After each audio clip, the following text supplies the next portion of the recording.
Now, South Africa's Premier Soccer League has apologized for the pitch invasion and subsequent violence and destruction of property which took place in Durban this weekend. The league has blamed inadequate security for the incident and has promised to launch a thorough investigation. CGTN's Yolisa and Njamela has more. These were the ugly scenes at Moses Mabhida Stadium in Durban after the final whistle.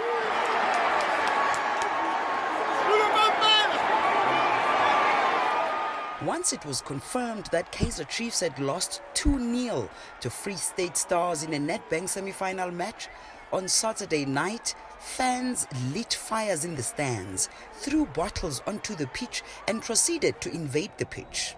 Some even destroyed television apparatus, while others stole some equipment. The league is now calling for those responsible to face the might of the law. At least 2 people have been arrested thus far. I want to make it loud and clear that there is no place, no justification for violence in football or in our society, no place.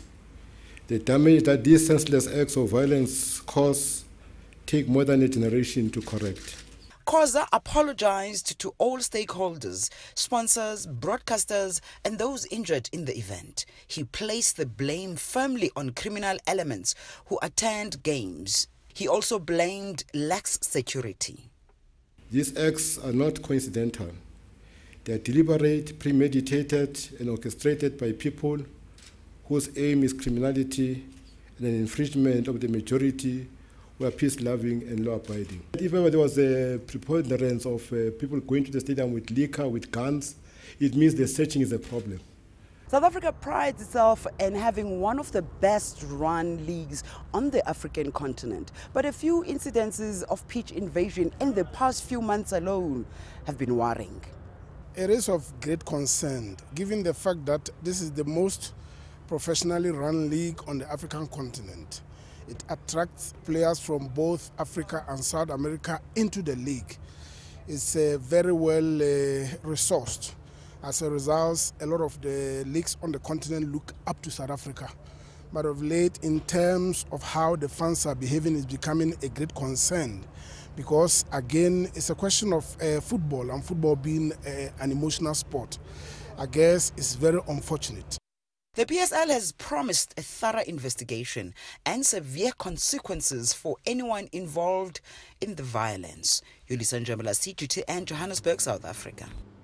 Let's get you more on this now. I'm joined from Johannesburg by CGTN CS Duplessis. He's been following up on this story for us. CS, so what actions are football authorities going to take to get rid of hooliganism in the sport? Yeah, look, it's an interesting one because at this stage, the PSL and Dr. Ivan Khoza have adopted an approach where they would rather punish the clubs and use that as a deterrent to keep the fans at bay and not get emotional, not run on and have a repeat of the scenes that we saw at the Moses Mabhida Stadium. So in what has been rather swift action, they've already called or charged Kaizer Chiefs with bringing the league into disrepute. So on May the 3rd, 6 o'clock South African time, they'll have that hearing. Now, the reason why this is swift is because Orlando Pirates tomorrow night will play a game behind closed doors. And this dates back to an incident that happened 14 months ago at Loftus Versfeld in the capital of South Africa in a match against Sundowns where they were beaten 6-0. The fans also invaded. It wasn't quite as horrific as the scenes that we saw in Durban, but it took them 14 months to come to a decision where they banned them from playing in front of their fans for one game. They suspended the other game in case there was another incident.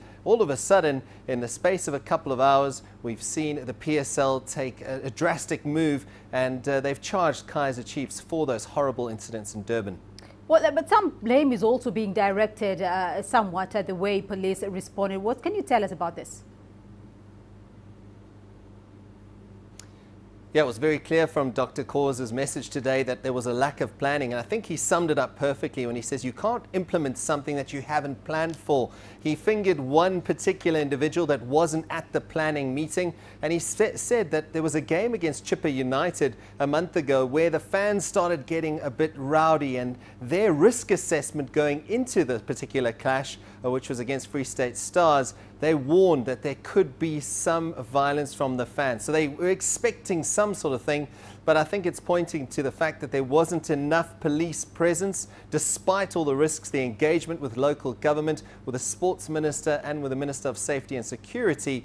So the personal security at the ground can only do so much. They can't arrest people. They can merely keep them back and try and keep some sort of sense of order. It's the police that come in and can remove people from the stadium and arrest them. And I think that's where Dr. Ivan Khoza was quite concerned, that stadium management, the police in KwaZulu-Natal didn't really turn up, and that planning went awry. So I think he's pointed to that and said this needs to change in future. Drastic measures need to take place where they have more police, and I think we'll see for the remaining games in the PSL season, regardless of the size of the clubs, we will have more police, more security. And it begs the question, maybe these security guys should be trained better, and it shouldn't just be guys who are taken off the street and told to guard this area. It should be about training, educating them how to react in those situations, because unfortunately they were left rather unprotected and the police didn't arrive quite on time. So I think this is a very, very serious lesson for South African football going forward. Right, C.S. du Plessis joining us there from Johannesburg.